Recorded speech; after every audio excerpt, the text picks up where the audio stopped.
Ya, oke. Ini ya jawabannya, ini sebetulnya yang kemarin saya sampaikan pada saat online. Nah, yang kedua, next. Kalau ditanyakan apa? Yang ini ada yang ditanyakan? Ada Yang tadi masih yang masih bingung? salah jawab kali ini. Kalau iya, nggak apa-apa. Nah ini kan nanti pada saat, kenapa latihan seperti ini mulai besok ya, besok Bapak Ibu sudah mulai mengambil pasien, silakan untuk ditanyakan ya di anamnesa. Jangan lupa ini Bu, inform konsen. Inform konsen, jangan pasiennya sudah naik, sudah diperiksa baru tanda tangan, jangan ya. Jadi harus diingatkan sebelum naik ke tempat tidur pada saat Ibu setelah anamnesa, jangan lupa ini, karena itu untuk safety-nya kita sebagai tenaga kesehatan amannya kita ya. Nah terus lanjut. Oh ya, next di back to. Paling ini ya Bu, yang ingin saya sampaikan ini biasanya suka ketelisut nih, yang ini pekerjaan suami. Itu karena memang dia nyempil. Jadi biasa peserta pelatihan suka pada kelupaan ya. Pekerjaan suami, kalau ini pekerjaan klien ya Bu, pekerjaan klien, ini pekerjaan suami. Gitu ya. Nah terus selanjutnya di sini ibu-ibu, di sini karena pernah menyusuinya ini yang terlama, yang dituliskan di sini menyusuinya yang terlama, anaknya 3, yang terlama 24 bulan, tapi yang lainnya 18 bulan, 12 bulan, ya silakan yang terlamanya. Ya tidak semua anak dituliskan. Selanjutnya KB sekarang, checklistnya hanya 1, namanya KB sekarang saat ini gitu kan, pasti hanya 1 yang dipergunakan.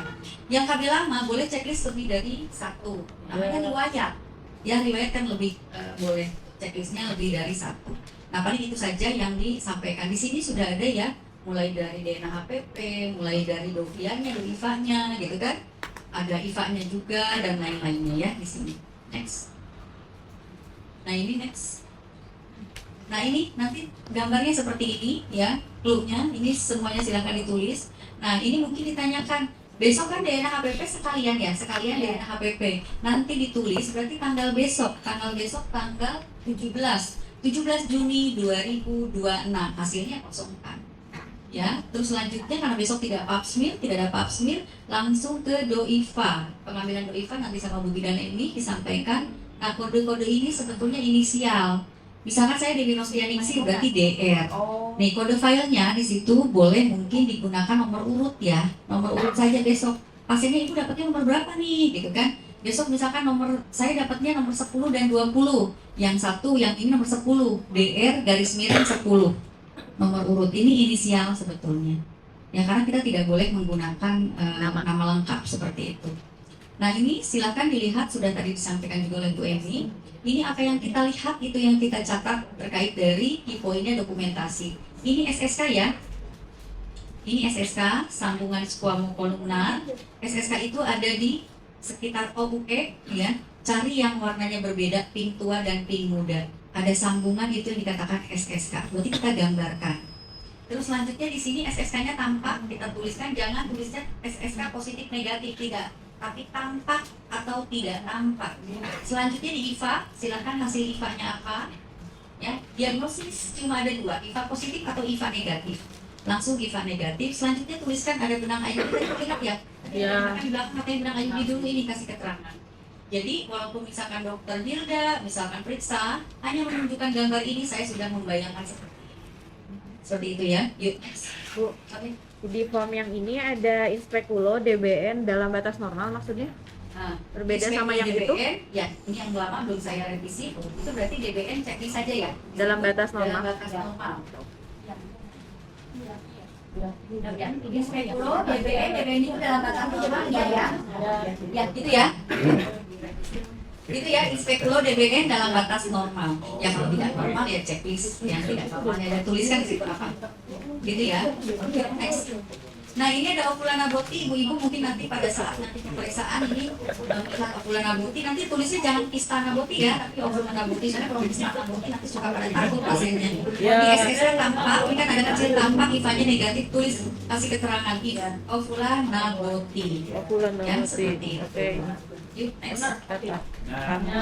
Nah selanjutnya ini kalau misalkan ada polip cervix ada yang masih terlihat SSK-nya, ada yang tidak.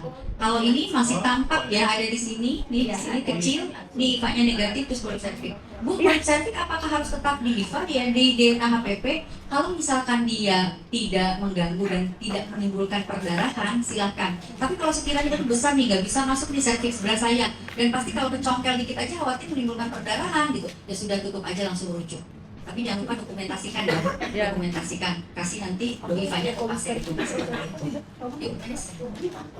Ini kalau yang tidak tampak ya, tadi saya sudah sampaikan, kalau SSK itu tidak semuanya tampak. Kalau tidak tampak, gimana ya tulis saja. SSK tidak tampak, IFA-nya negatif. Di sini DSN dot staging normal. DSN. Next. Oke, di sini ada IFA positif, ya. IFA positif kemarin cirinya apa? Ada 3 syarat yang dikatakan IFA positif. 1, Nempel harus pada menempel pada SSK. Apa yang menempel? asetoan, Asetoannya. Yang kedua, batas tegas, berbatas tegas. Yang ketiga, di zona ada di zona transformasi. Apa yang disebut zona transformasi? Antara SSK yang baru dengan SSK yang lama. Aslinya SSK yang lama itu ada yang terlihat atau ada yang tidak. Terus gimana dong Bu? Ya sudah, yang mengarah keluar, bukan yang mengarah ke dalam, gitu ya, seperti itu. Nanti tuliskan, berarti SSK tanpa benang IUD, kebetulan ini ada benang IUD dan ada IFA positif. Tuliskan, gambarkan, ya. Nanti akan lihat ya. Ini dulu, nanti saya yang perbesar yang tadi itu yang di pada foto ya, seperti itu. Next. Nah untuk selanjutnya ini ya, IFA positif ada yang seperti ini. Next. Nah ini ada IFA positif juga seperti ini, silakan dituliskan ya. Kalau misalkan menemukan seperti ini, kalau tadi contohnya saya cuma sedikit. Nah ini Bapak Ibu semuanya, kalau misalkan ada tindak lanjut, misalkan Bapak Ibu setelah menemukan kasus langsung tindak lanjut, tetapi jangan lupa pasiennya untuk hubungi suami dulu, boleh pakai telepon atau video call. Nanti dituliskan di situ ya, dikasih keterangan, kita kasih jam, misalkan tanggal sekian, jam sekian. Klien menelpon suami gitu untuk menyampaikan tindakan apa, thermal ablasi, dan suami setuju. Silakan ditandatangani oleh si istrinya juga. Tapi yang penting ada tulisannya. Nanti kalau bisa kita boleh sebagai saksi ya seperti itu. Tetap harus ada inform konsennya. Nanti ini ada tindak lanjut. Tindak lanjutnya kan nanti ada 3. Ini kita masih yang lama ya. Tindak lanjutnya di situ yang pertama apa? Cryo, thermal ablasi di PCA. Ketiga PCA. Silakan disesuaikan. Ya, dibantu oleh fasilitator kami semua akan mendampingi Bapak Ibu pada saat besok pemeriksaan. Ya, seperti itu. Yuk, next. Ini yang servisitis dikasih titik-titik-titik, yang servisitis ya. Ini servisitis. Klasifikasi servisitis ada 3, servisitis ringan, servisitis sedang, servisitis berat. Kalau servisitis ringan berarti apa? Kurang dari setengahnya serviks atau kurang dari 50% dari serviks, biasanya kita sampaikan seperti itu. Kalau servisitis sedang, 50% dari ukuran serviks klien tersebut. Kalau servisitis berat, Lebih dari 50%. Ya, ini dituliskan. Tandanya apa? Simbolnya titik-titik-titik ya. Oke, gimana dok? SSK-nya, ini yang ini dok, memang kecil. Nanti ini yang mana? Ya. Nah, ini dok, isi dok. Nah, kalau ini, nah biasanya SSK-nya di sini, atau bisa ini yang ini, ya kan SSK-nya itu sampai keseluruhan ini ya, keseluruhannya itu apa namanya, di dalam SSK-nya itu servisitis ditutupi. Jadi memang SSK-nya akhirnya luas seperti ini. SSK-nya luas yang ini.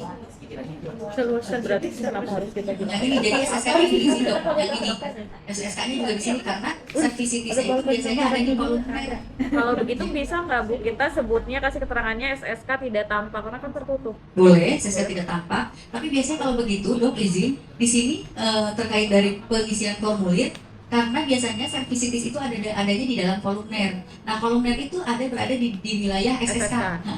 Jadi tetap dikatakan SSK-nya tampak yang ini. Tapi terus keterangan, makanya kasih keterangan servisitis apa? Ringan, sedang, berat. Kasih keterangan ya. Karena biasanya servisitis itu berada di kolumner sebagian besar. Tapi ada juga yang di luar lah ya. Ada juga ibu-ibu jangan sampai juga nih. Ini SSK, ternyata servisitisnya di sebelah sininya ada seperti itu. Nanti pada saat mungkin karena sering ya, kita harus sering untuk inspek dulu. Jadi nanti akan sering dapat kasus-kasusnya. Tetapi yang sebagian besar rata-rata seperti ini. gitu ya dok. Jadi tetap ini SSK-nya, tapi kita kasih keterangan cervicitis apa, ya. Atau misalkan tambahkan lagi sih, boleh aja kalau kita kasih keterangan untuk memudahkan, misalkan seluruh SSK tampak cervicitis, boleh dikasih keterangan-keterangan. Itu kan boleh, karena untuk kita sebetulnya dokumentasi kan itu untuk siapa? Untuk kita, sebagai alat bantu mengingat kita terkait dari pasien tersebut, gitu ya, seperti itu. Kalau yang ini apa Bu? Yang ini, SK-nya gimana? kalau udah curiga kanker tidak ada SSK izin dok. Jadi langsung aja curiga kanker. Karena kalau di sini sudah nggak jelas, sudah nggak beraturan. Ya, langsung curiga kanker. Seperti itu ya dok. Oke. Kalau gambaran perdarahan kita tulis Boleh dok. Sebagai keterangan misalkan dia aktif, dokter boleh menuliskan apa saja di dokumentasi ini sebagai pengingat kita. Jangan hanya terpaku pada yang kami sampaikan. Yang kami sampaikan ini, yang dituliskan di sini itu kan hanya key point-nya saja. Tapi di luar itu pasti ada pendampingnya lagi gitu loh. Ada misalkan data-data apa lagi yang kita mau tuliskan, silahkan untuk pengingat kita. Karena kan kita lupa ya, pasien kita banyak misalkan. Biar nggak lupa nih kasih keterangan apa, boleh banget, boleh. Ya, silahkan untuk formulir ini dokter mau tambah lagi misalkan modifikasi apa, ada catatan khusus, misalkan silahkan. Ya. kalau saya sampaikan sendiri yang kalau cervicitis ketika dikunjung nih, kalau ini gimana? Kalau ini gambarnya hitam baik-baik, tadi hitam aja sih. Nah, ini biasanya kasih ini aja. Tapi kita kasih keterangan ya. Kita lupa kasih keterangan. Curiga kanker, cervix. Jangan kanker aja ya, tambahin cervix ya. Kan kanker itu banyak, pastilah dokter-dokter lebih tahu. Ya, curiga kanker cervix. Tetap ya dok, kita kasih berikannya suspek ya, suspek kanker cervix karena belum ada hasil PA-nya.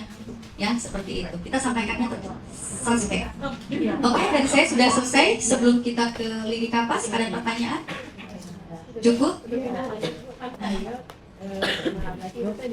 kayaknya harus di swing deh. Iya, disesuaikan dengan fasilitas di sini tentunya ya, adanya apa. Tapi kita sudah bawa dari Jakarta ya.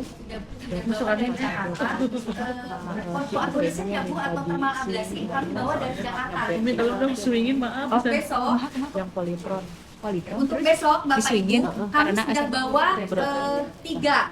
Kebetulan memang di puskesmas ini adanya krioterapi, tapi kami dari Jakarta membawa thermal ablasi. Oh iya. Membawa thermal ablasi atau coagulation, kita membawa 2 set dan bawa larutan TCA. Sakit kepala ya? Nah, sebelum itu kita kan setelah ini nanti setelah makan siang ada dry workshop ya. Nah, itu nanti akan dipraktikkan oleh dokter Nesya. Ya, terkait dari tindak lanjut seperti itu. Itu ya, insya Allah aman ya, alat-alat sudah kami